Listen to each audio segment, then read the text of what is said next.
So, who will give me the explanation of the first two lines?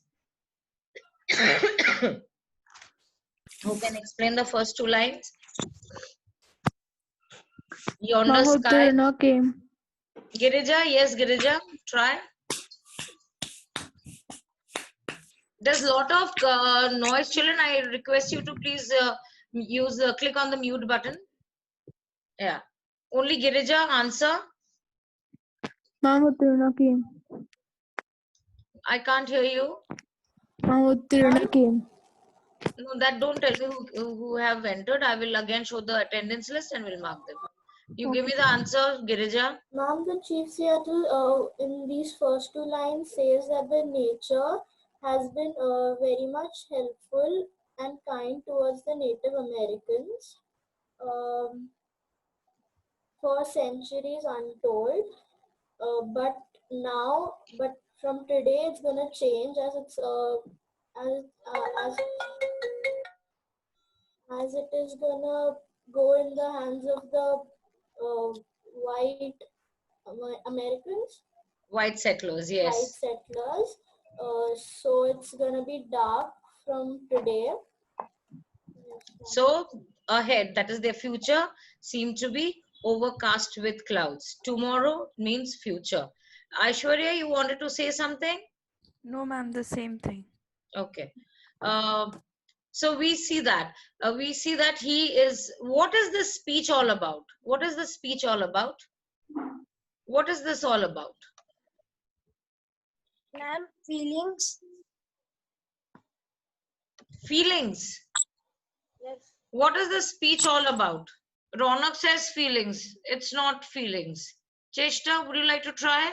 What is it about? What is the speech? Why has he made the speech? What is the speech all about? That I spoke about it, I told you all about, I gave you a background. What is it all about? Ma'am, It's all about like did you start the class?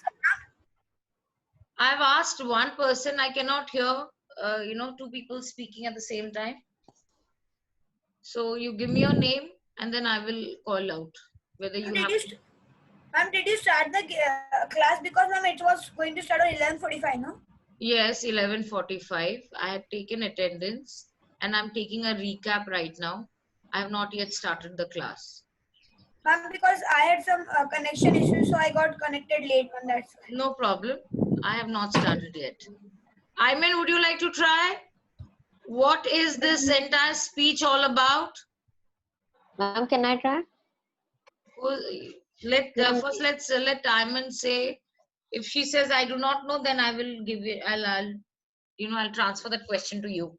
Yes, tell me. Can I try? Yes, try. Ma'am, the speech is about the Native Americans. The Native Americans getting ruled by the white Americans because of more power, and therefore they want to get all their land, and how these guys are the Native Americans. So the speech, what is the speech? The speech is a reaction. It is it's a reaction. The speech is a reaction to what? To the proposal of the white settlers when they decided to take away their lands. So that is it. It is a reaction. Remember, the key word out here will be reaction. Okay. So what is the speech about? It's a reaction to the white settlers' proposal of taking their land. That is it. You do not have to go beyond that. Children, and if you're not going to understand the very first stanza, the very first paragraph, it will be difficult. So now I begin my class. I have already discussed with you the speech. It was delivered by Chief Seattle, and I think I've done a revision, a recap of it in 2 of my classes. So here we are, we have started discussing what did the speech, what was the content of the speech. So he starts off, Chief Seattle says that, they are the ones who loved nature. They felt one with nature. So they say that nature has always been a part of them. Nature has always sympathized with them for centuries, for many, many centuries. And it has been eternal. And that is how they had thought it will continue. But unfortunately says that, so he says that nature has been part of their lives, but now things are going to change. But his words, what he is going to assure the big chief. Who is the big chief? Who is referred? American Ma'am, president. The ma'am, president of President of America. The president of America is addressing that the big chief can rely on whatever he's going to say. Who is addressed as the white chief? No, Ma'am, Isaac Chief Stevens. And the governor. Stevens. The Ma'am, governor. Very Stevens. good. The governor is the white chief. Sorry, is white chief. And what was the name of the governor? Isaac Stevens. Isaac Stevens. Stevens. Yes. And then he goes on to say that, you know, how the president has sent his greetings to his people, and he considers it to be kind. But he also knows the fact that, you know, the president actually is not dependent on their friendship, and he needs a very little, you know, their friendship is something they're grateful that he has sent and offered friendship in return. His people are many. Why doesn't he need their friendship? Because his people are many. And how has he described the n number of people that the white settlers have? What is the simile that he has used? This is the simile that he has used. Says that there are so many just like the grass on the vast prairies. Prairies are the grasslands generally found in North America. So just like the way the vast grasslands, that many number of people the white settlers have. Whereas his people are few, and he has used a metaphor to describe that. How few are they? Just like scattered. Scattered in what way? When a storm takes place and it uproots all the trees and it throws it, you know, in helter skelter.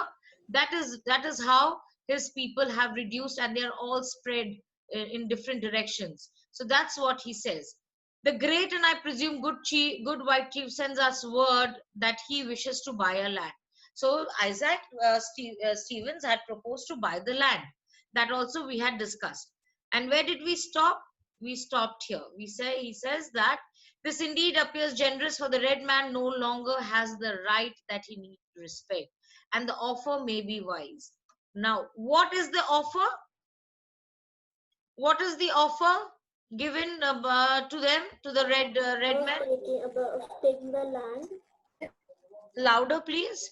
Of taking the giving friendship and in turn taking the land. They will offer their friendship. They will take their land, and you have to say these words, and allow them. See the word, allow us to live comfortably. These are the key words, children. You may write, but if you do not use words like this, you will not get marks. So remember that what was the offer? The offer was that they are ready to buy their land and is willing to allow them to have enough to live comfortably. This is the offer. And what is the reaction of this offer? What is the reaction of Chief Seattle? He says the offer is just and generous. Why it is just and generous? The offer may be wise. It is also wise because we know that the number of Red Indian, the population has reduced due to the wars that have taken place. Therefore, they do not need the extensive country to stay. So whatever offer they are getting seems to be good and just, and they are willing to take that. Up to this paragraph, is there any question? Yeah? Any question in the first paragraph before I proceed to the next one? No, ma'am. No, ma'am. Okay. Now remember, when I ask you a question, if you don't understand, I will feel you have not understood. So kindly, say that. Okay, I begin the class now. There was a time. This is the past, okay? There was a time. This is where you will feel sympathetic towards Chief Seattle and his people. And it is like he's living in the memories. Now, the memory that he talks about or describes out here is that. So he says, so underline this paragraph, this entire paragraph, and write. It is again, where memories that that haunts Chief Seattle. So he says, there was a time when our people covered the land as the waves of a wind-ruffled sea cover its shell-paved floor.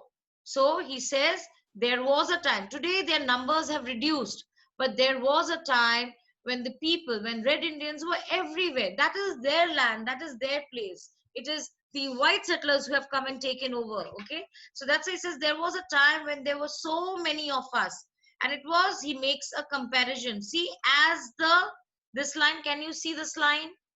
As the waves of a wind ruffled sea covers its shell paved floor. So he compares it to when there is a storm takes place and the waves go high. What happens? The shells, they are scattered everywhere on the shore. So he says, as the waves of a wind ruffled sea covered its shell paved floor, that many were the people of the Red Indians, the natives that there was once upon a time on that very land. But that time long since passed away. So that time, that number of people have reduced. It is no more the same, with the greatness of tribes that are now but a mournful memory. So just like the way the tribes were, they were held at a great esteem, just like that, even the tribes have reduced, the number of people have reduced, and they have, some of them have even gone extinct, and it is now a mournful memory. All they can remember is in their memories, nothing else to reminiscence about, or think about them, or to feel them. So this is the line where you feel sympathetic towards Chief Seattle, because he is talking about a memory. I will not dwell on, but here he comes back to the present moment, and he says, I'm not going to dwell on my past, nor mourn over. Neither am I going to feel sad about what has already, been taken away from me or from us, nor mourn over, but our untimely decay, nor reproach. Okay, so he again says, neither am I going to be disappointed, my pale face brother. The word out here, the reproach, please underline the word reproach. It means disappointment. Okay, so he says, I will not dwell on nor mourn over untimely decay, because that was not the right time. It was war, it was different circumstances, because of which the red man's population it has reduced considerably. Nor is he going to reproach, nor is he going to show his disappointment towards whom? Towards his pale face brothers. He calls the white settlers pale face because they are absolutely white, and they feel like as if there's no blood in them. That is why they are so white. That is why he addresses them as the pale face brothers. Clear? What are the two? What is the term he uses to call the white settlers? Pale face. Why pale face? Because they are absolutely white, as if there is no blood in them. That is why pale face. With hastening it. Okay. So he says, I'm not going to reproach them or disappoint them by hastening, means quickly, or by hurrying it, as we too have been somewhat to blame. So he says that it is not just they who, because of whom this particular number of Red Indians have reduced, or it is just a mournful memory. We have also to be blamed for whatever the reasons are. Now, what are the reasons? Excuse me, ma'am. Yes. What does the untimely decay mean, ma'am? Untimely decay means that decay means destruction, destroyed. So the number of people have been dead and gone much before their time, due to the war that took place, due to the the differences of opinion and being considered as inferior, and the other trying to dominate over them. That is imperialistic rule, because of which the number of Red Indians have reduced. And that is why he says untimely decay or untimely destruction. Nor reproach means I'm not disappointed with my pale faced brothers. He does not blame them solely. He also says that we are to be blamed for this decay. Now, is this paragraph clear? The Yes, simile ma'am. that he has used, please children, you need to understand, because it's an important prose from your exam point of view. Okay. Now he says about his his people, the young people in the Red Indians, the native Indians, the young native Indians. He says youth is impulsive. That is,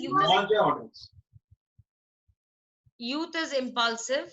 That is, young people, they take a very hastening decision. They take quick decision. They do not think. they get angry faster than the ones who are matured enough. That is why he says youth is impulsive. Okay, so why youth is impulsive? Because without thinking they take a decision. They get angry, they feel bad, they feel all their emotions are shown at a quick succession. That is why youth is impulsive. But when you become, when you become older, and when you become like, when you think about it, when you have gained experience, then you will think before you take a decision. That is the difference. That is why he says the word youth is impulsive. So this is an important line. Why does he say so? When our young men grow angry, why the youth is impulsive? Because our young men grow angry at some real or imaginary wrong. That is, sometimes they get angry at anything, something maybe for real, something which is a fact and they need to get angry, they get angry. Or sometimes they create in their own mind certain decision, and then they lose their mind, or they kind of they start getting angry. And when they get angry, what do the Red Indians do? They disfigure their face with black paint. That is how they go and get ready for war. Okay, so they disfigure their faces with black paint. It denotes that their hearts are black. When they do this, when they are angry and they are all set to fight a war, what is their heart filled with? Their heart is filled with the negative emotion of taking revenge. And that they are often cruel and relentless. Relentless means they're absolutely formidable. Can we call it envy? You can call it envy, jealousy are the same thing. Okay, so that's what out here they say, that they are often cruel and harsh. Relentless means harsh. And our old men and women are unable to restrain them. When young people, when they get angry, and they get angry, maybe they feel that they have been wrong, which is an imaginary feeling. Or they also think that yes, they have been wrong, and there are facts to support that. Whether it is a real thing or whether it is the imaginary wrong, they are all set immediately. They will not think twice. They will not take a decision after giving it a lot of thought. They will immediately, what will they do? They will try to wage a war, or maybe fight a skirmish. What is a skirmish? What is a skirmish? Small fights. Small fight, ma'am. Small fights that take place. So whenever they lose their cool so quickly, and they're all set to fight a war, which shows that their heart is filled with negative emotion, and that is the reason why they turn cruel and they turn. The voice is not breaking, ma'am. Maybe Yashraj has some internet problem. Yes, Okay, ma'am. No, before it was breaking. No, ma'am, it is not. No, ma'am, it's not breaking. No, ma'am, it's not breaking. Array, the link speed is 65 Mbps. So how come the Okay. voice will not break? What? Okay, now are we going to have a debate like this now, whether my voice is breaking or not? Let's continue, okay? Right. So they are relentless, harsh. And even the old people who are the matured ones, even when they are unable to restrain them, that is, stop them from going out. Thus it has ever been. And this is what it has been going on since they have decided, when their difference of opinion and the fight has taken place. Thus it was when the white man began to push our forefathers ever westward. And that is what happened when they started conquering a part of their land, and these people were being pushed towards the west side of the country. But let us hope that hostilities between us may never return. And now he says this was going on. This is what has happened. Youth got impulsive, they waged a war, or they fought the skirmishes, and in return, what happened? They lost their men. The Red Indians, they lost their lives. No matter how the matured old people tried to stop them, they were unable to do so. And in due course, what has happened? The number of Red Indians have kind of reduced. And that's what he says. Thus it was when the white man began to push forefathers ever westward. So slowly, steadily, they kept on moving, taking away their lands and pushing them further towards the western side of the country. But let us hope that hostilities, so said, but now let us hope this animosity between us, that is between the white face and the Red Indians, may never return. Such kind of hostility should not return. Let us be, there should be a kind of a mutual way to stop this kind of hostilities. That is, this kind of the enmity or the animosity that is there, which should stop. We would have everything to lose and nothing to gain. If we do not stop this fight, if we do not agree with the white face, then what is going to happen to the Red Indians? We have everything to lose and there is nothing they can gain. Revenge by young men is considered gain. So these youth, who they are impulsive, for them, they consider that, okay, they have wronged us, let us take revenge. And that for them is supposed to be success, even at the cost of their own lives. So they say, no, these white settlers are not treating us well. Let us wage a war. Let us kill them. And for them, for this young people, that is considered success, even at the cost of losing their lives. But who are the ones who suffer the most? The old men who stay at home in times of war, and the mothers who have sons to lose know better. So when you go out, when you wage a war, and you say, okay, let's do this, I don't care, I'm going to go and fight till the end, you forget. Yeah. So then what has happened out here is, so that's what he says, that young people, they will take a decision, they want to take revenge, they want to go out. For them, that is success. Even if they want to lose their lives, it's okay for them. But who are the ones who suffer the most? The mothers who have lost their sons, or the old people who stay at home. For them, the only support are these young people. But these young people, they don't understand that. They don't think. They, at that moment, they take a decision hastily. And that is the reason he says that we have only to lose and nothing to gain. Clear this one? Go through this particular paragraph and see if you have understood it completely. Now you have to understand this part. Our good father in Washington, for I presume he is now our father. Now this father, he calls the president again as father. Okay, our good father in Washington, and now he says, because he is our ruler, therefore we should also consider him to be our guardian. For I presume he is now our guardian as well as yours. Yours out here, the pale face, the white settlers. Just like the way he is your guardian, he is your father, let us presume that he should also, since we are also under him, therefore he too is our father. Since King George has moved his boundaries further north, I want you to underline this one. King George has moved its boundaries. Now here we talk about King George the Third. He was the king of Great Britain and Ireland. Okay, and he defeated France in the 7 Years' War. It is just for your information. Questions of this kind do not come. But for your reference, you should know who we are talking about and why does he mention that. So King George the Third, he was the king of Great Britain and Ireland, and he defeated France in the 7 Years' War. He became the dominant European power in North America and in India. Okay, so however, many of the Britain's American colonies, there was this war which they soon lost in America and in the American War of Independence, and that is when he moved his boundaries further north. Okay, so these little skirmishes that took place where with these the Britain's American colonies, he lost some of them in those skirmishes, in those fights, and therefore King George the Third, who was considered then the greatest power and was dominant in not only in North America but also in France, slowly, steadily he moved ahead. Clear? That is all you need to know who he's talking about. That is, first they were under his rule, and now the President of America, that is, they have to report to him. That is why he says our good father in Washington, because now King George is no more their ruler. King George has moved his boundaries towards the northern side. Clear? That is all you need to know. Any other question from this one? No, ma'am. Yeah.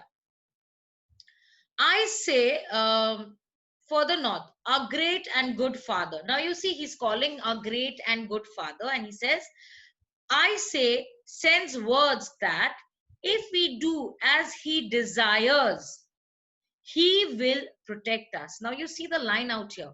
this line, okay, so it says that sends us word that if as he desires, now see the line, if we do as he desires, he will protect us.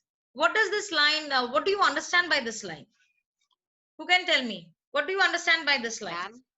Yeah? Yes, ma'am. Tell me. It tells us. It tells us that Chief Seattle is telling that if we give in to them, if we allow them to take over our land, then we will at least be protected. We will be protected. Isn't that ironical?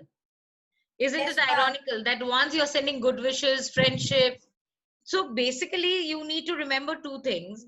By this line, it is an ironical situation because only if they listen to what he wants, then he will protect. There's a complete contrast out here, okay? And it also shows by the line when he says, you know, I'm going to allow you to live comfortably. Where is that line? Yeah, ahead. You know, allow us to live comfortably. This line and this line, it is an indicative of the master-slave relationship. So put a little star next to these two lines and write, it's a significance or symbolism of master-slave relationship. They did not want the Red Indians to be at par with them. Are we aware about that? That you have understood, right? They didn't want them to be on the equal footing. They always considered them to be inferior. And that was one fact which remained, right? So here we see when he says, I say, sends us words that if we do as he desires, he will protect us. Protect us from whom? His brave warriors will be to us a bristling wall of strength. Bristling wall. Underline the word bristling wall. What does it mean, ma'am? It means will be a vigorous kind of, you know, they will protect us. They will be like a kind, you know, a protection to us, a strong protection to us from whom? Bristling wall of strength, and his wonderful ships of war will fill our harbors so that our ancient enemies far to the northward, the Hades and the Shimshians, these are the two enemy tribes. They would, you know how tribes, they fight among each other? Just like that, the Hades and the Shimshians are the names of the other tribe. Which tribe did Chief Seattle belong to? Suquamish. Very good. Suquamish tribe. And the Suquamish would always fight with the Hades and the Shimshians. So he says that if we listen to if we listen to the president and if we listen to their offer, then one thing there is for sure, that the little skirmishes that used to take place between Suquamish and the Hades, or between Shimshians and the Suquamish, that the Suquamish tribe will be protected. And who will give this protection? The white settlers will give them the protection. White settlers. How? The whites who will give them the protection. How? By being, you know, by providing an energetic wall of strength, and also their harbors will be filled with their warships. So people, the other tribes will think, oh, they have power, they have, you know, they have people, and therefore it is pointless to fight against them. That is why he says this line, that we will be protected from the Hades and the Shimshians if we do as he desires. Any question up to here? Shimshians, T is silent. No, ma'am. Okay. So, northward will cease to frighten our women, children, and old men. So, you know how these tribes, when they have these skirmishes, they walk into their the other village, other tribal villages, and then they start looting them, and they frighten the children, they threaten the old people, because these are the people who can't fight, who can't retaliate. And where are the youth? The youth is fighting somewhere else. Maybe they're trying to protect. So he says we will be protected, our children will be protected, our women will be protected, and our elderly people will be protected if we listen to the white settlers. Clear this line? Then in reality, okay, then in reality, he will be our father and we his children. So once we are protected, we also get the same kind of protection from them. Then in reality, we can say that yes, he is our father and we are his children. Up to here, is it clear, this whole thing? Now you see there is this one question he asked. I want you to underline this one. This question is called rhetorical question. What is a rhetorical question? A rhetorical question is, it is a question that is asked without expecting an answer from you. I will only answer it. That is a rhetorical question. So he says, then in reality, he will be our father and we be his children. And then he gives this rhetorical question, the first one. But can that ever be? Will the white settlers ever consider us to be their own? Will they ever consider us to be equal, at par with them? And he answers it and he says, your God is not our God. It's a very powerful line where he says this line, okay? Your God is not our God. Your God, then he answers, he says, your God loves your people and hates mine. Why does he say so? Because if God is there, if your God loved our people equally, then our number of people, when I say our, I'm talking about the Red Indians, they would not have reduced in numbers. They wouldn't be killed and you would not have dominated us. Then why is your God being partial? And if your God is being partial, then your God is your God and not our God. Clear this line? So he says, your God is not our God. Your God loves your people and hates mine. He folds. He means your God folds his strong protecting arms lovingly about the pale face and leads him by the hand as a father leads an innocent infant son. So it says, as I mentioned, your God is very protective. Your God has, takes care of you. Just like the way a father takes care of an infant son, in the similar way, your God is taking care of you, pale-faced people, you white settlers. He is not doing the same with us. Ma'am, so pale are the white people, no ma'am? Yeah, I just mentioned that they have been addressed as pale-face also, and why pale-face? Because I got disconnected, ma'am. Okay, they are so white that they feel like there's no blood in them. That's why he calls them pale face. Okay, but he has forsaken his red children. Means he has disappointed his red children. When I say red children, what do you mean by red children? The red people. The Red Indians. The Red Indians. If they are really his, that is, he has forsaken his red children. If they really are his, that is, your God, he has disappointed us. If he is really our God also, he has not taken care. He has shown, he's been partial. He has it's a metaphor that he uses in the first one when he talks about his strong folding arms and about the pale face and leads. This is as is used, so it is a simile. As a father leads an infant son, and he has forsaken, means he has forgotten, he has given up on his red children. His our God, now he says, the Red Indians, they believe in Great Spirit. This is their God. Our God, our God, the Great Spirit, seems also to have forsaken us. That is the God we believe in, the Great Spirit. It seems that even he has disappointed us. Even he has let us down. Your God makes your people wax stronger every day. That is, the God that you believe in, he gives you strength. He gives you strength. And wax strength, the meaning of wax strength, please underline. Wax strength means spread from one to another, equal spread of strength distributed among everyone. Okay, that is the meaning of wax stronger. So your people wax stronger every day. So equally, he is making your people stronger day by day. Soon they will fill all the land, and very soon these white settlers will be only there on their land. Our people are ebbing away like a rapidly receding tide that will never return. Again, he uses a simile to show that how the numbers. Receding tide. I'm telling you, what is the meaning of receding? Means retreating, going back. Okay, just like the way when a wave comes and the tide, it goes behind, it goes back. never to return again. Just like that, the number of people are ebbing away. Ebbing away means they are going, they are decreasing, diminishing, just like the receding tide that will never return. Receding, retreating tide.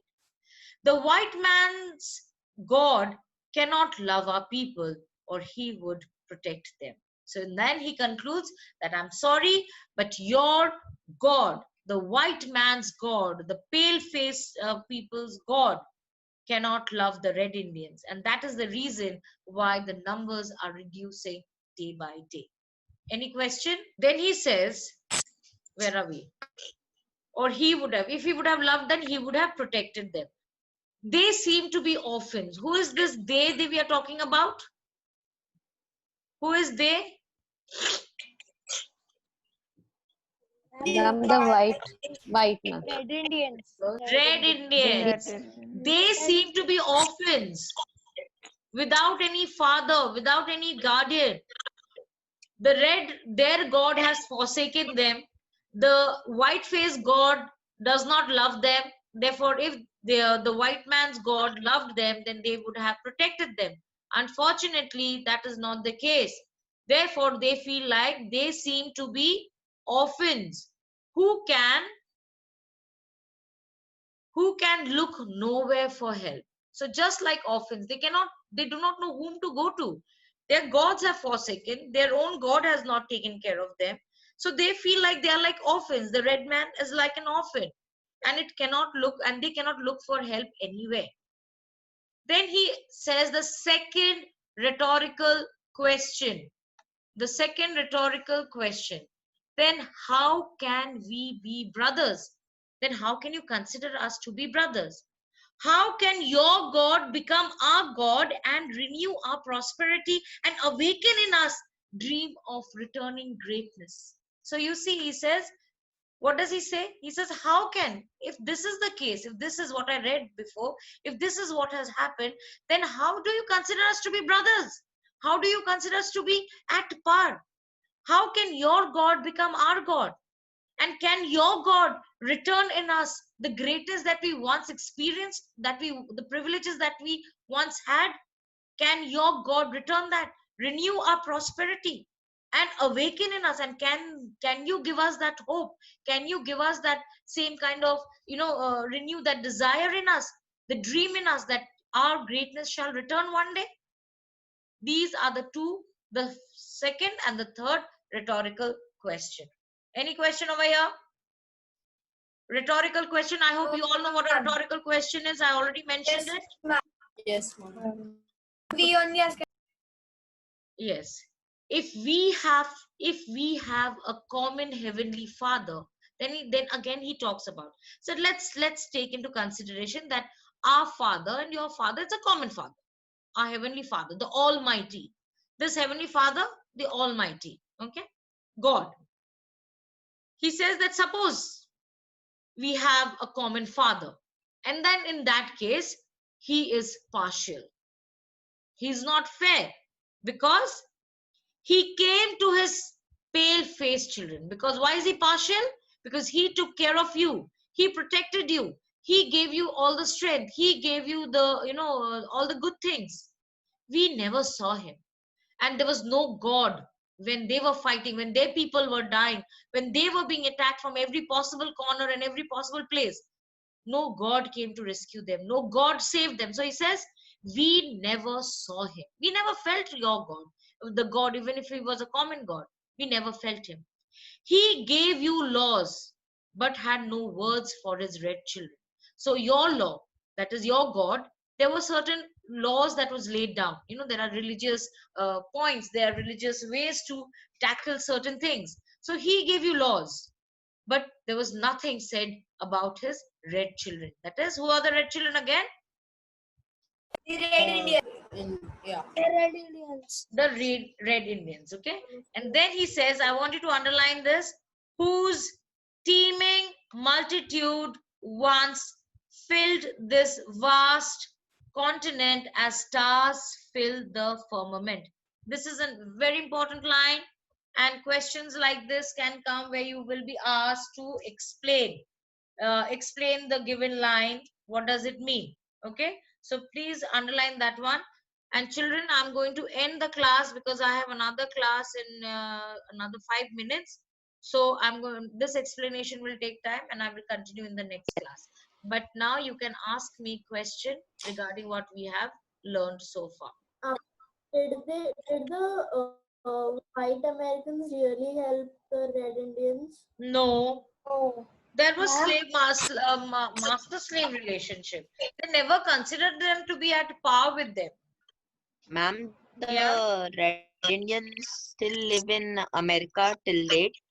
There are I think that Buyuk tribe has extinct. Few tribes are no more, it's not there. But yes, now they are, of course, modernization has taken place. But times they Is do the follow. Sukumaras? Yeah. Is the Sukumaras tribe still there? That I'm not aware of. We have to do a little research. So whether the I think Suquamish it's still there. It's there, no? The Suquamish tribe. There are few tribes are there, but they don't live the way they used to. It's not like that, Modernization has taken place. And they live in buildings. Yeah. They don't stay in Yes. jungles. They don't stay in jungles anymore. I think the only few tribes that are still, in their, the one that I know, of course, the Indian tribes, I'm aware about them. I'm aware about the Jarawas, and I'm aware about the Centennials. I think they are the cannibals who are Ma'am, the recent. tribes living in Nagaland and there. They still live Nag- in jungle. Nagaland, no. Now they are those tribes are still there. Yes, there are different kinds of tribes in Nagaland as well. But my husband was posted there, so I got an opportunity to mix with few of them. One of the tribe was Chakisang. That is the Nagaland. That is in the tribes over there, the Nagas. No, they are not cannibals anymore. They don't go for head hunting. But yes, the head of the village, that is the leader, whenever there is any kind of an cultural festival that takes place, they do dress up in their traditional attire, and they are known as the Gauburas. Okay, so they wear this garland with the replicas of the heads, that the number of heads that had been hunted in that particular tribe. So there is a garland that they wear, and I don't know. I used to get really scared, but they are still civilized.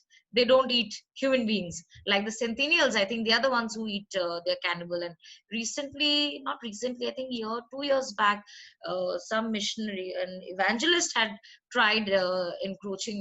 Tried to go there somewhere in Yes, ma'am. I think in Nicobar, if I'm not mistaken, where he Yes, was ma'am. taken and Andaman killed. Nicobar. Yeah. He Yeah, was ma'am. taken and he was killed. An evangelist was there. So that's the thing. Anyway, children, it's already 12:28. I've got to log into the other class. I'll see you tomorrow. I hope you understood this lesson, what has been taught as so far.